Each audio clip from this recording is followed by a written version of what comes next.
Bismillahirrahmanirrahim. Sahaba ke zikr mein Huzur says that in the mention of companions, I will be mentioning about two companions. One is Abu Usaib Malik bin Rabia.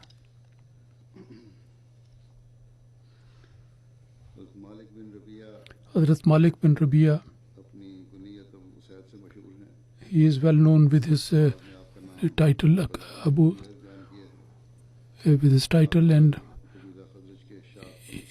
he was from the tribe Khazraj, and Banu Sada was the branch. Hadhrat Abu Usaid Malik bin Rabia was short in height, and the hair in the beard was grey, and his thick hair. He was deprived of his eyesight in the old age. In the period of Hadhrat Muawiyah in year 7, he passed away.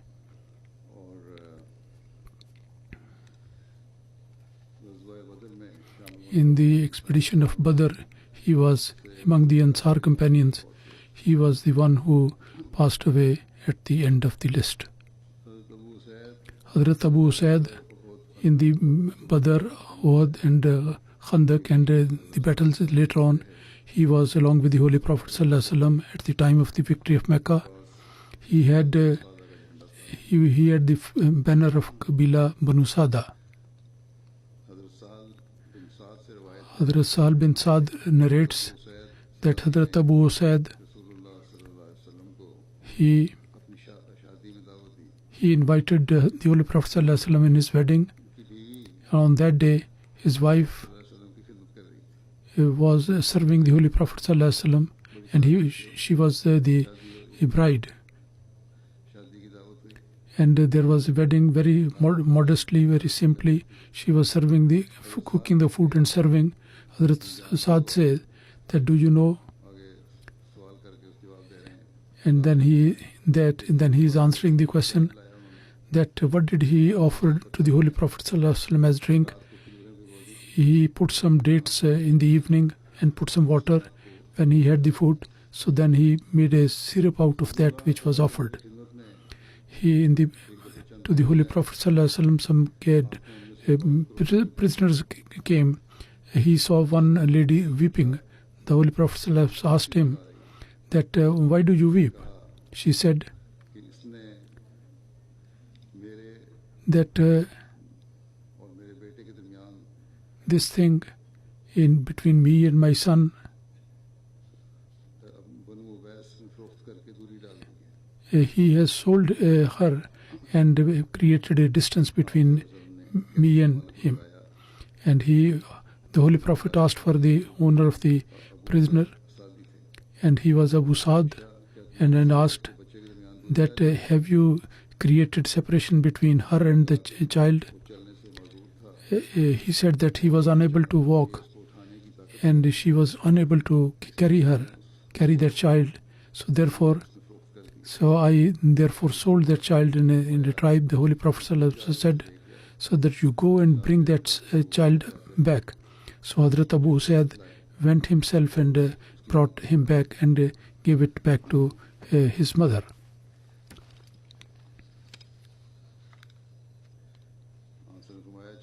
The Holy Prophet ﷺ says that whether he is capable, has enough strength or not, but the mother should not be put into torture because of the child, whether he is a slave or a prisoner.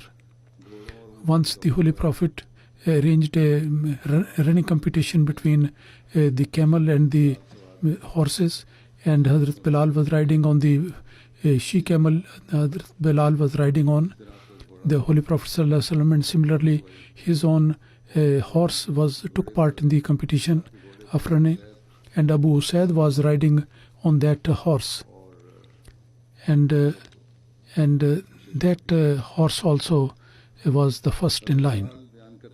Hadhrat Sahal narrates that when Abu Usaid Radhiyallahu Ta'ala Anhu, when his son Munzir bin Usaid was born, one son, so then the Holy Prophet ﷺ, he was brought to the Holy Prophet ﷺ, and he made him sit in his lap, on his thigh, and Abu Said was also sitting there. The Holy Prophet ﷺ got busy in something and he got up. Hadhrat Abu Said pointed out to, he was sitting there, he didn't go away, he was sitting there, but he was busy in something else. So the other people, they brought his son to them, and when the Holy Prophet ﷺ was free, he asked, where is his son? So he said that we have sent him back to home. So asked, what is the name you have given? Abu Said said that we have given him such and such name. The Holy Prophet said that his name is Munzir, and he named him as Munzir. The commentators have said that the Holy Prophet ﷺ, has described the reason why this name was given, that one cousin of Abu Usaid was Munzir bin Usaid, who embraced martyrdom in Bere Mauna. So this name was given to him, and so that he can become a good heir of his uncle. Hadhrat Sulaiman bin Yasar narrates that before the martyrdom of Hadhrat Osman, Hadhrat Abu Said lost his eyesight. There was some problem with his eyes. So he used to say that it's Allah's blessing that that during the life of the Holy Prophet, he blessed me with the eyesight. I'm thankful to Allah, and I saw all the blessings. And when Allah Almighty wanted to put the people into trial, then he took away my eyesight, so that I may not be able to see these bad conditions. Hadhrat Usman bin Ubaidullah, who was the free slave of Saad bin Waqas, he says that I Ibn Umar, Abu Huraira, Abu Qatada, and Abu Usaid Sahabi, companion, I have seen all of them. All these people, they used to go over us, that we were sitting in the teaching room, and we used to see the fragrance and feel the fragrance from Zafran and some others. Marwan bin al-Hakam, so he used to make him responsible to collect the charity, sadaqah. Hadhrat Abu Usaid Sahabi, he would extend his hand, and he used to give to the people all the things for the distribution. And the last thing which he used to give was the skip, and that this is from your share. Hadhrat Usaid, once he was distributing the spoil of war, he distributed the whole thing and went away. When he slept at home, so he saw in the dream that a snake has come and wrapped his neck, and he got up and he asked somebody, maybe wife or somebody else, that is there anything which we have not distributed, anything has been left behind? They said no. Hadhrat Abu Said said that then what's the reason that the snake is around my neck? Look around, maybe something is left behind. So when they looked there, then she said that there is a small sort of a rope, a small rope to tie the camel that was there, and that was also distributed immediately. So Allah the Almighty to these companions wanted to put them at the very high status of righteousness, and wanted to take them to the highest point, and that's the reason why they were guided in dreams. Ammara bin Razia,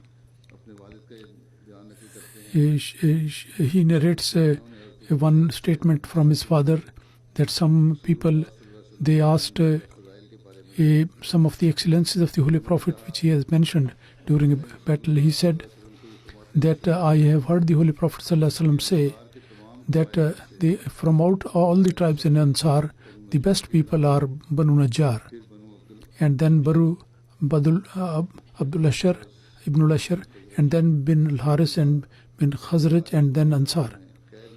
And in all the families of Ansar, there is goodness everywhere. Hadhrat Usaid says that if I was going to accept anything apart from the truth, then I would have started from these tribes.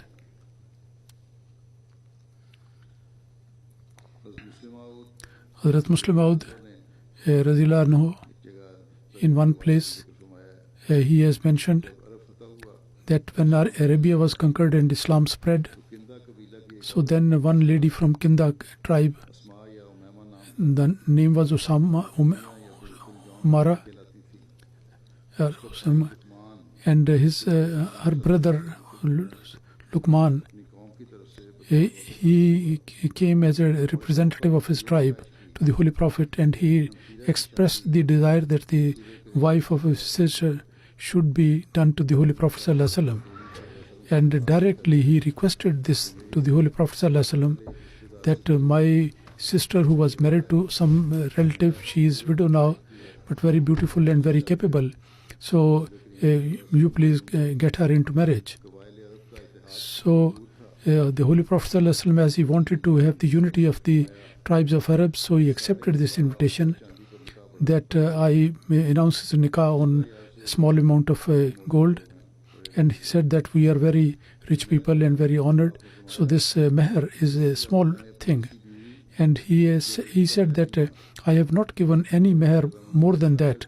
So when he agreed to this one, so then the nikah was announced, and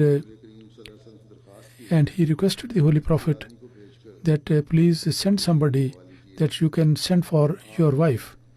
The Holy Prophet ﷺ, Hadhrat Abu Said, he sent him for this job, and he went there in Jonia. He called her to his home, and Hadhrat Said said that the Holy Prophet ﷺ, the hijab has been revealed upon these. So he asked the other things, and some other points he asked, and then he asked her to sit on the camel and brought to Medina. And there in one open area where were trees of dates, she alighted there, and one of the lady was also accompanying with that bride. And as we see in our country, that normally this is the custom that they used to send somebody, so that that bride should not suffer any problem at all. So this lady who got married to the Holy Prophet, and his brother presented this proposal, and the nikah was there. So this lady was famous to be very beautiful, and also the people are very fond of seeing the bride. So all the other ladies, that whenever a new bride is there, that some ladies gathered, and the ladies from Medina, they went to see her because his beauty was very well famous. And according to the statement, and somebody had taught this, that you have to put your authority on the very first day. So when the Holy Prophet has come to you, so then you say that I seek protection from you, from Allah Almighty. So then he will become all the more fond of you. And this thing is not fabricated by Latin. Maybe that some hypocrite through his wife or through some relative might have done this. So anyway, when the Holy Prophet ﷺ came to know about the arrival of the bride, so he came to that house which was appointed for her. And in Hadith it is written that when the Holy Prophet ﷺ came closer to her, and she said that you give me yourself. And she said that is this the queen? Does ever she hand over herself to people? And at that time the Holy Prophet ﷺ, thinking that she is a bit worried because of this situation, and he put his hand on her, and he had just put his hand on her, and she said a very filthy statement that I seek protection of Allah from you. And as the Prophet of Allah, hearing the name of Allah, is filled with the awe of Allah Almighty, and he seeks the blessing of Allah. And on this sentence, the Holy Prophet ﷺ, that you have mentioned a very great person, and you have sought the protection from him, who is the greatest person to give the protection. So then the Holy Prophet ﷺ immediately came out, and he said that, "Oh Abu Asad, give him some money and send her back to his family." And apart from the meher, just as a favor, some sheets and some other things were given, so that the commandment in the Holy Quran, that you don't forget the good nature, good treatment to other people. You don't forget that. According to this command, the Holy Prophet ﷺ gave her something more than the haq meher and sent her home. He writes, Hadhrat Muslim Maud, that regarding those people who do not have their conjugal relation and they are divorced, and Hadhrat Usaid took her to the tribe, and the people of the tribe, they felt it very, very difficulty, and she mentioned that it's my misfortune, and she said that I was told that when the Holy Prophet comes to you, so you express the hate, and this expression, maybe this was the reason or some other, he expressed his aversion and hate, and the Holy Prophet ﷺ immediately left her and sent her back. And those people who put the allegation to the Holy Prophet, that different types, that she was very fond of beautiful ladies, and all this whole incident, this is a very good rebuttal to all these people who put such allegation. Hadhrat Usaid used to say that the Holy Prophet ﷺ, whenever something was asked from him, so he never denied.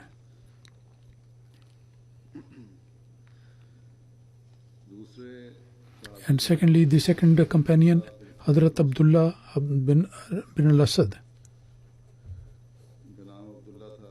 Abdullah, Abu Salma was the title. Name was Abdullah. His mother, Bara bin Abdul Muttalib, was the mother. And he was a cousin of the Holy Prophet ﷺ, and also the slave of Abu Lahab, she had the suckling from her, and she was married before that. And regarding that, Mirza Bashir Ahmad Sahib has written in Sirat Khatmun Nabiyyin that Abu Salma bin al-Asad, that who was his wet brother and related to Banu Makhzum, and at his death, Salma was the lady to whom the Holy Prophet ﷺ got married, and he was among those people who advanced in Islam, progressed, and after, so he was from the early Muslims. He was after 10 people he accepted.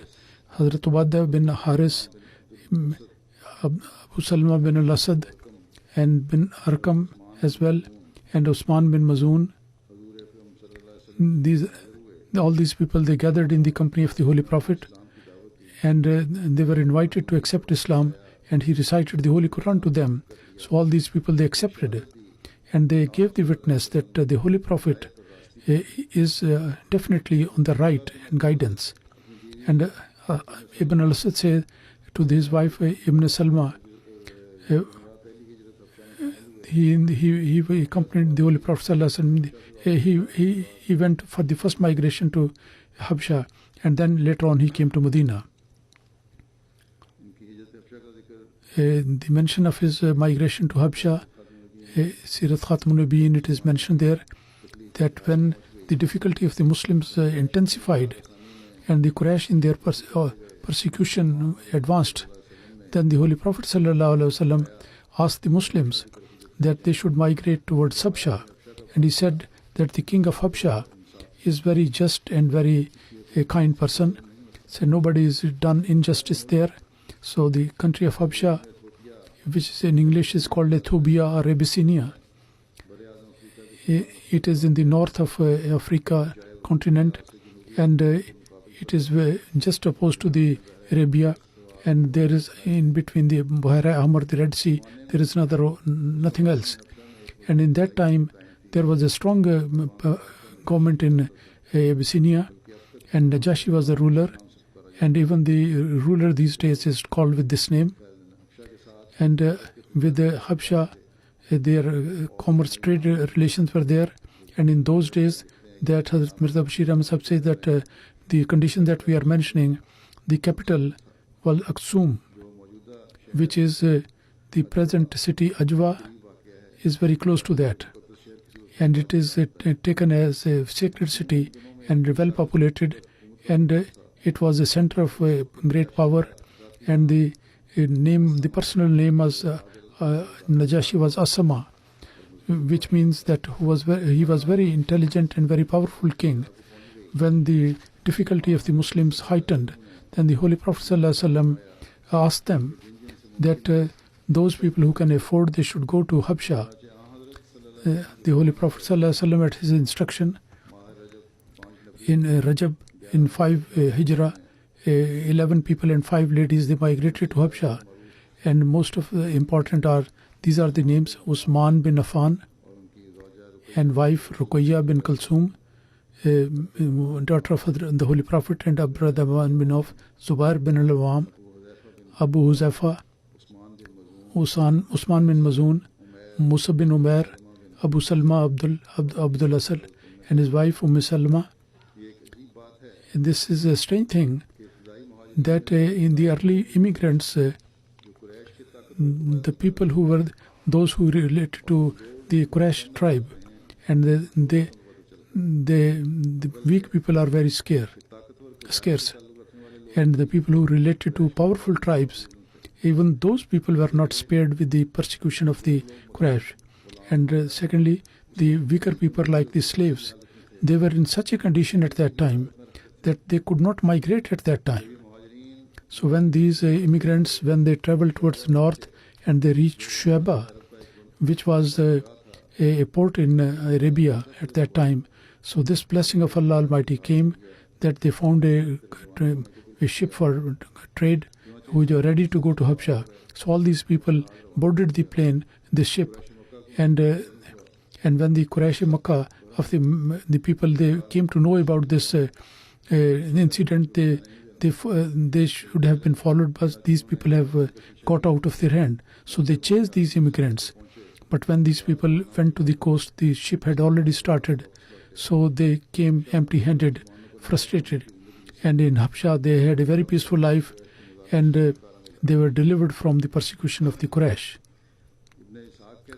Ibn Ishaq says that when Abu Salma, after coming back from Habsha, he sought the protection from Abu Talib.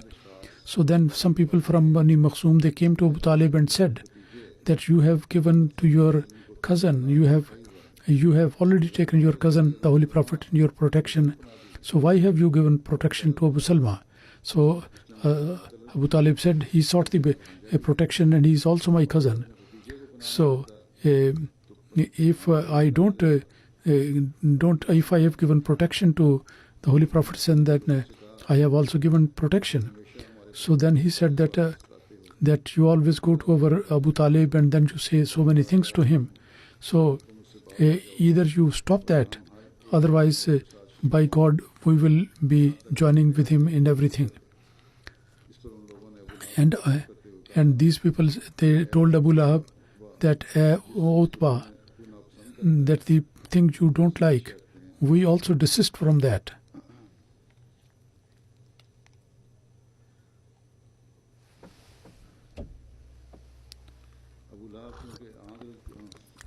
Abu Lahab was he was helper to that tribe, so therefore these people desisted from that.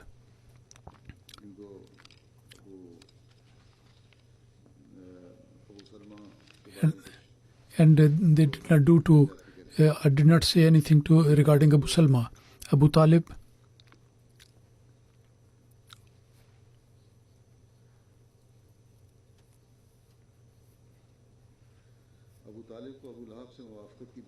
his agreement with Abu Lahab, when people heard about that, and that they are close to one another, that he will always be able to help us. So they somebody composed some verses praising Abu Lahab, and he was encouraged to give the protection. But anyway, that was in vain. He continued in their opposition, in his opposition.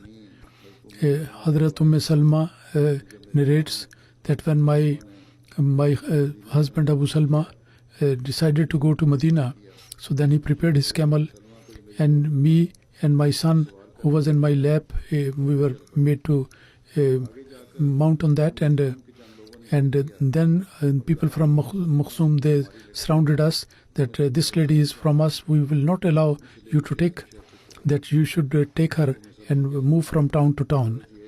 And so in short, these people, they snatched me from my husband, and the people of Abu Asad, they were very much angry on that, and they said that this son is of Abu Salma, so we are not going to leave it with you. So they took the child from me, and the lady was in one tribe, and the son was given to another tribe, and I was completely left alone. So in 1 year continuously I suffered this difficulty, and I used to cry at a certain point, certain place, and one of my cousin once saw me crying there, so then he took pity on me, and he went to my people, my tribe people, that why do you do like that? So you have separated her from her son. So at that he said that she was asked to go to the husband, and after that my son was also returned back. Then I prepared my camel, and along with my son I mounted it, and then I was there. There was no helper to me. When I reached Tanim, and there Hadhrat Usman bin Abu Talha, I was met by him. He was not a Muslim. He accepted in year 6 of Hijrah, and he said that, Salma, where are you going? She said that I am going to my husband in Medina. Hadhrat Usman asked that, is there anybody with you? I said, by God, no one is there except this young son, and my Allah is with me. Usman said that I won't allow you to go all alone. I go along with you. And then he put the bridle of my camel, and I said that Salma says, I haven't seen any person more civilized than him. So normally the people, he used to make the camel sit down, and then he would go away. And whenever I used to get off from the seat, then he would tie it to the tree, and he used to go away and sleep there. And when there was time to start, he would prepare the camel, and then he would let me go on the back, and then he would take the bridle and continue like that. So we reached Medina, and when he saw in the Quba, he was in Quba, then he said, hey Salma, Abu Salma, your husband is staying here, so with the blessing of Allah you enter into this place. And then Hazrat Usman went back to Mecca. In the second year of Hijrah, the Holy Prophet ﷺ, Ghazwa Ushara, he went for that. Abu Salma, he was appointed Amir in Medina. Ghazwa Ushara, Mirza Bashir Ahmad Sahib writes that in the first bath, after getting some news from Quraysh Makkah, the Holy Prophet ﷺ, he went out of Medina, and his related brother, he was appointed as the Amir, and finally having so many circles on one point, Ushara, on the seaside, he reached there, although he did not confront the people, but he made a settlement with the people of those people on it, and then he came back. Banu Zamra, these were the conditions that Banu Zamra, they would have friendly relation with Muslims, and they will not help any opponent against the Muslims. And when the Holy Prophet ﷺ will call him for the help, then they would come immediately. And on the other side, the Holy Prophet promised from the Muslims that the Muslim and the Muslims will have friendly relation with this tribe, and they will help them whenever the need is there. So this agreement was written, and both the parties, they signed it.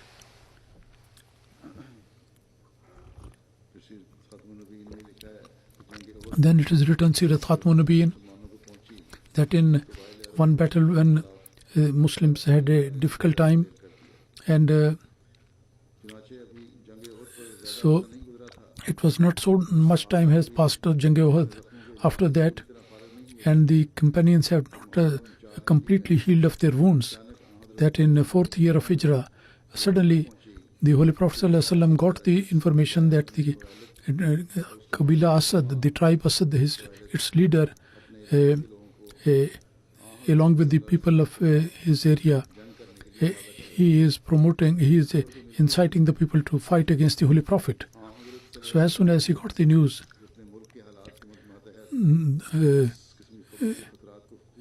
those who because he understood the condition according to the situation of the country, he immediately prepared a troop of the Muslims, and Abu Salma was appointed as the Amir, and he was strictly asked that you go there as attacking them, and before the enemies they can do anything.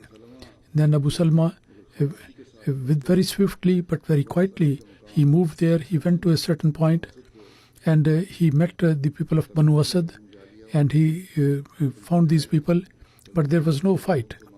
And the Banu Asad, the people, seeing the Muslims, they dispersed here, and after a few days, Abu Salma came back to the Medina.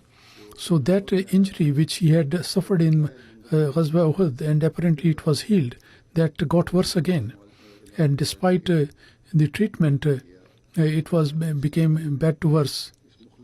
And in this ailment, this devout companion, who was also related to the Holy Prophet ﷺ, he passed away. He was given the bath, which at the time of at the place of Aliyah, Al-Labir was the name at that place.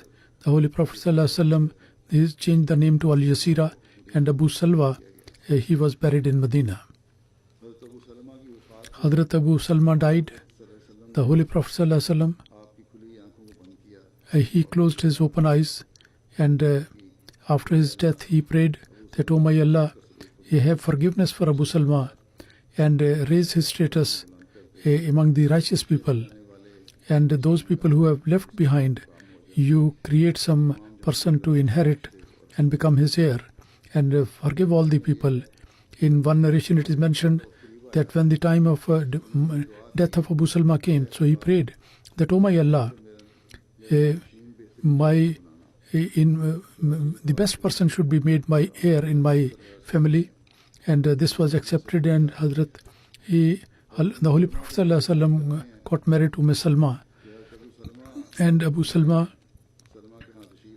Huzur came to her house and said,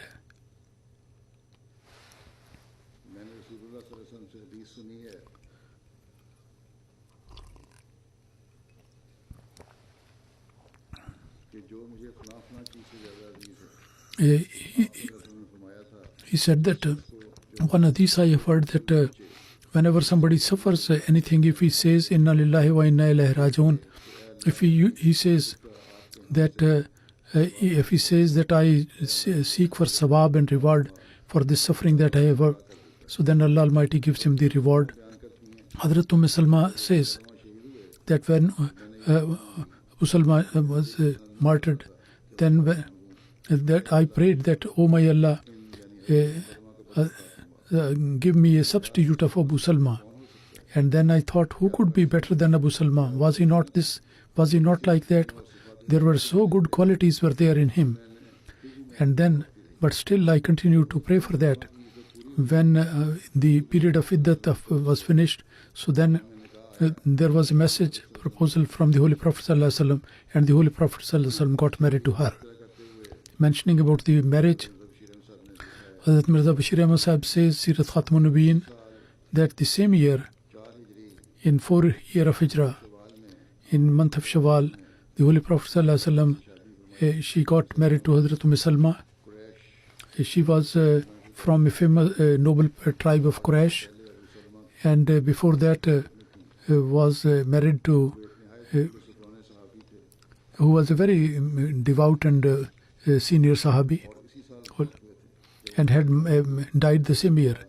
As soon as this period, which is there for a lady to complete after the death of the husband, and before that she cannot get into another marriage, when that period was over, the iddat was over, then Salma was a very decent, nice lady.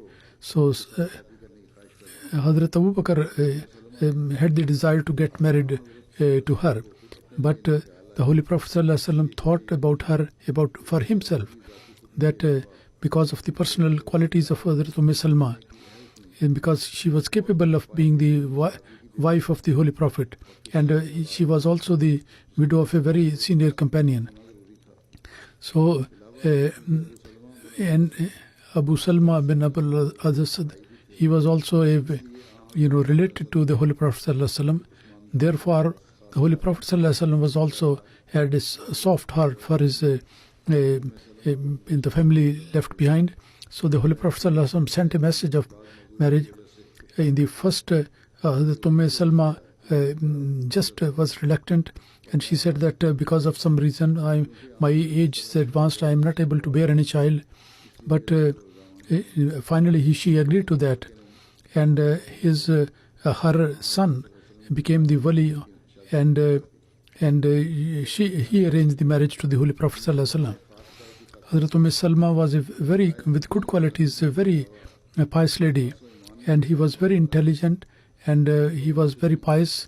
And among those ladies, those who migrated to Habsha according to the instruction of the Holy Prophet, and she was number one among the ladies in Medina. She also knew writing, and she took part in tarbiyat of the ladies, and various ahadith and narrations are reported by her. So in this quality, she is only in the second in this respect among the wives. So this was the mention of the Sahaba. Allah Almighty grant them the high status and take them to higher and higher places, and we also enable to perform those good deeds which they have been doing. Now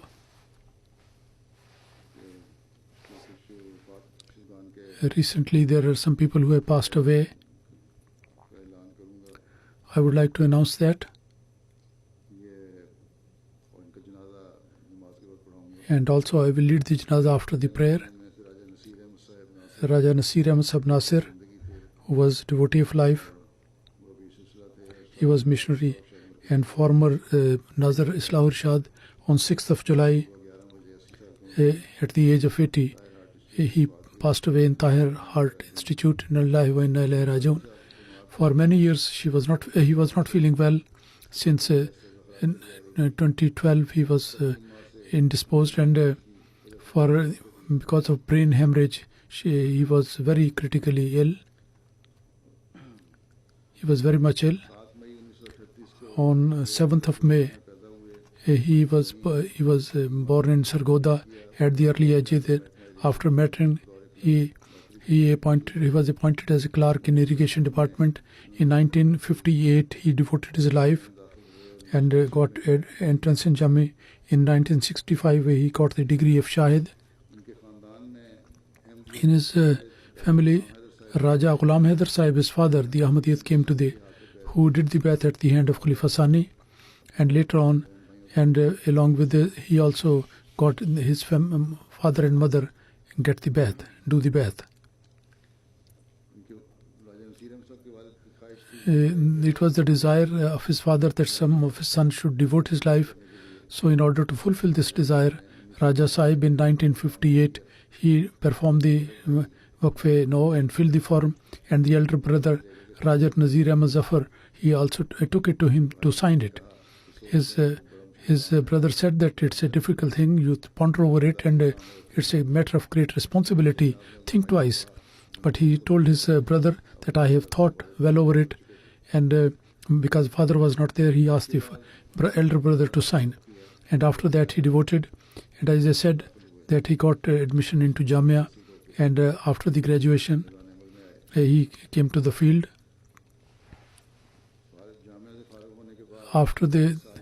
For 47 years he served the community in Pakistan in various places. He served as Murabbi, and when Bangladesh and Pakistan, Mashriqi Pakistan was one, and he served as a missionary there in Uganda as well, in Zaire, Indonesia, and he was teacher in Jamia Ahmadiyya for several years, and then in Sadr Anjuman Ahmadiyya he was Naib Nazar, and 10 years Nazar Islah Irshad Markaziyya.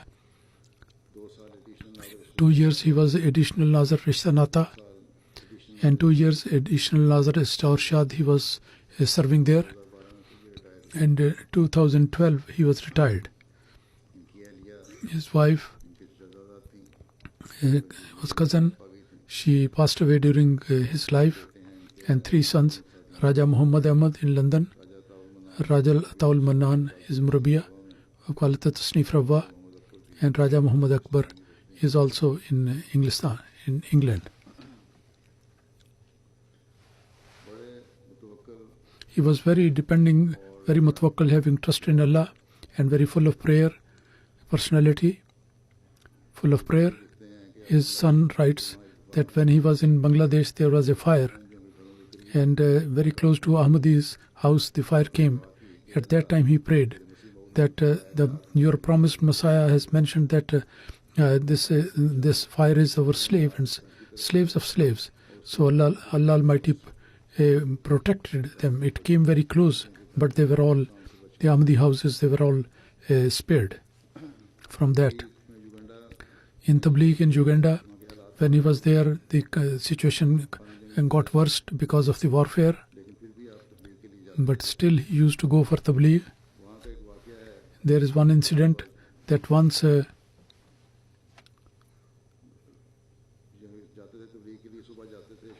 used to go in the morning and come back in the evening. There was no place to stay, so he could go only nearby areas. So a person from Jamaat-e-Islami came. He thought him a Maulvi of Tablighi Jamaat. He said that I have got a car, so purchase it. And $1,400 he purchased. So in $1,150 he purchased. Finally, it was not possible for Jamaat to purchase, nor the Raja Sahib was able to buy himself. So he said okay. Still he said okay, and prayed to Allah Almighty that, oh my Allah, arrange for the money so that I can purchase this car. So the agreement was there, and he prayed that now I would use this car for Tabligh and it will be very helpful. He said that he was very much worried. Agreement was sought, and there were few days to pay the money. So when I opened my post box, there was a letter which was one of his brother-in-law, and it was written that I have seen the dream that you are in need of $1,150, so I am sending you this money. And along with that, there was a check of $1,150. And there are so many other incidents like that in the field of Tabligh. He was very fond of reciting the Quran, and he said that he should finish the Quran in the air and on the land and the sea as well, and also in the air. So, but in the air, the journey was not so long, so he used to recite as much as he could. The devotee, his son, Khalifatul Tasnif, is working there, Raja Abdul Mannan, Ataul Mannan. He says that two advice were given by the father, that don't commit shirk and always be attached to Khilafat Ahmadiyya. And he himself was also, this was the center of his life. The respect of the mother, his sister says that my mother he was so obedient that the mother should say, they would listen everything as if he's listening for the first time. Never said that you have already told me that. And his daughter-in-law, who is the wife of a devotee, she says that in 18 years, and with this house, and particularly with the father-in-law and mother-in-law, I haven't got anything except the love and affection. And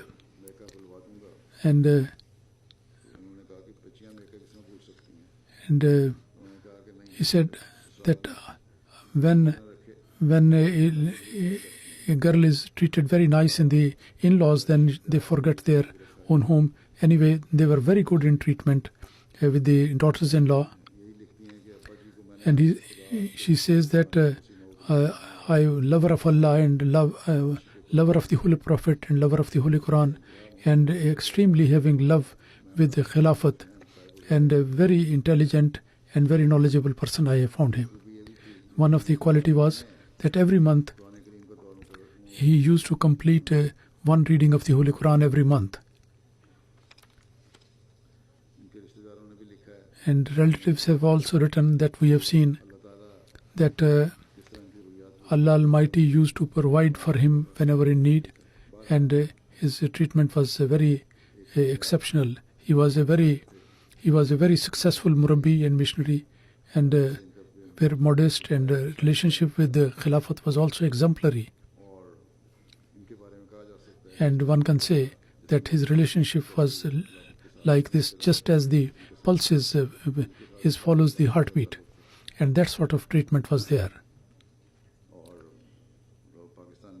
In Pakistan, Khalifatul Masih, when he appointed me as Nazir Allah, at that time there was a very good expression of obedience in him, I have seen, because of the fact that Khalifatul Masih has appointed me and he is his representative, I am his representative, and he has to obey. Anywhere he were an exemplary, obedient, and there are such people are very few. Allah Almighty may exalt his status in paradise, and also look after and also enable his progeny to look after and follow in his footstep.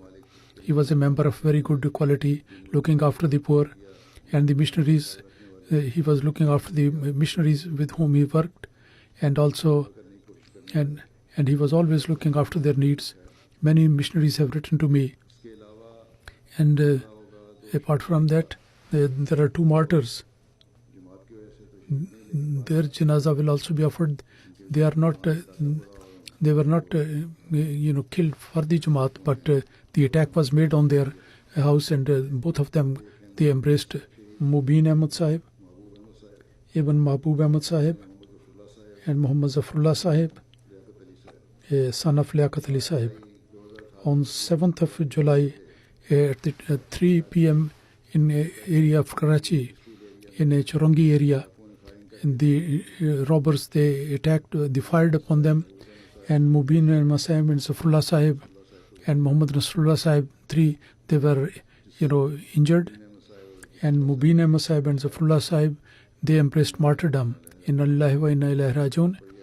And these people came to their shop, electronic shop, and they opened up the fire because they resisted, so they were made the target of the firing.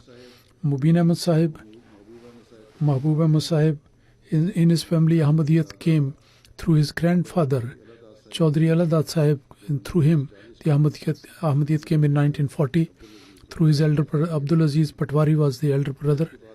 And after the Bai'at, his sons, they opposed him, and he gave him one space in the house, and bed and utensils were separated.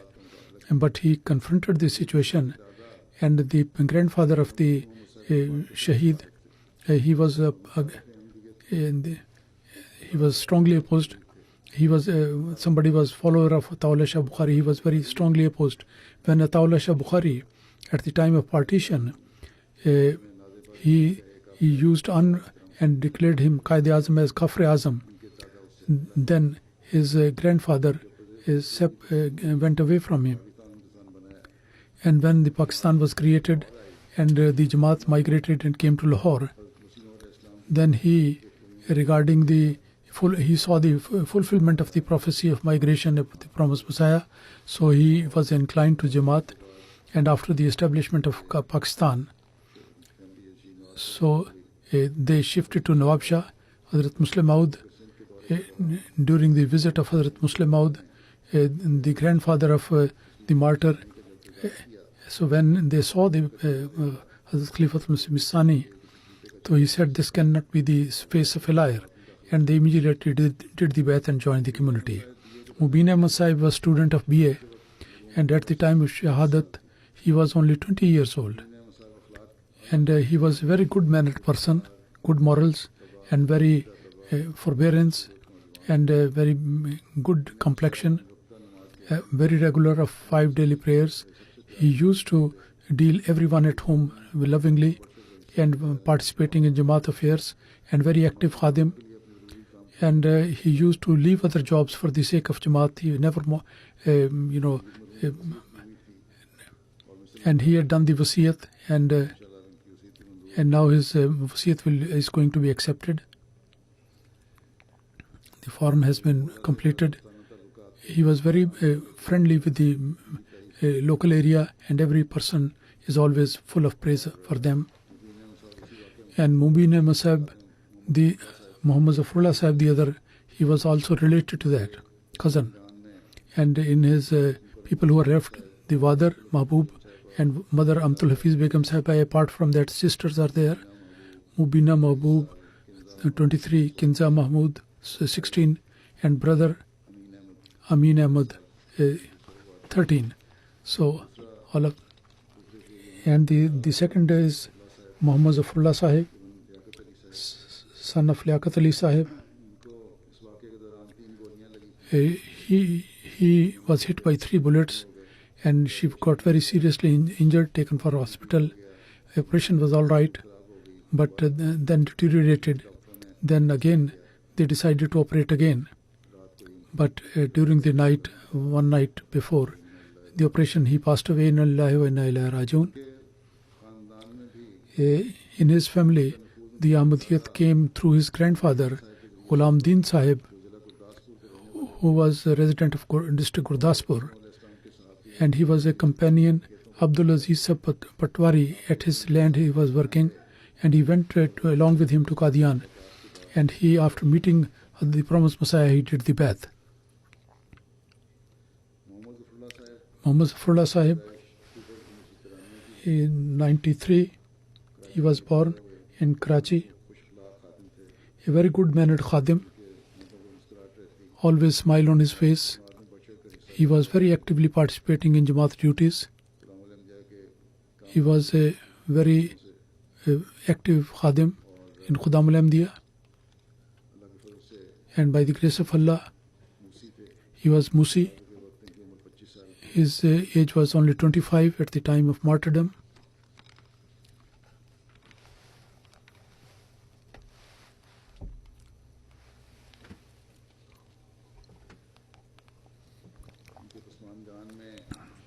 He has left behind the father, Liaquat Ali Sahib, Nasira Begum, the mother, and 5 brothers. Mansoor Ahmad, 33, Mustansar Ahmad, 28, Shahzad Ahmad, 27, and Muhammad Zafrullah, 24. In this incident, Hafiz Nasrullah Sahib, who got injured, he is injured, and his operation has been done. He is under treatment in hospital. Allah Almighty give him quick and complete recovery, and those who have passed away, Allah Almighty exalt their status and give solace and forbearance to all the bereaved family.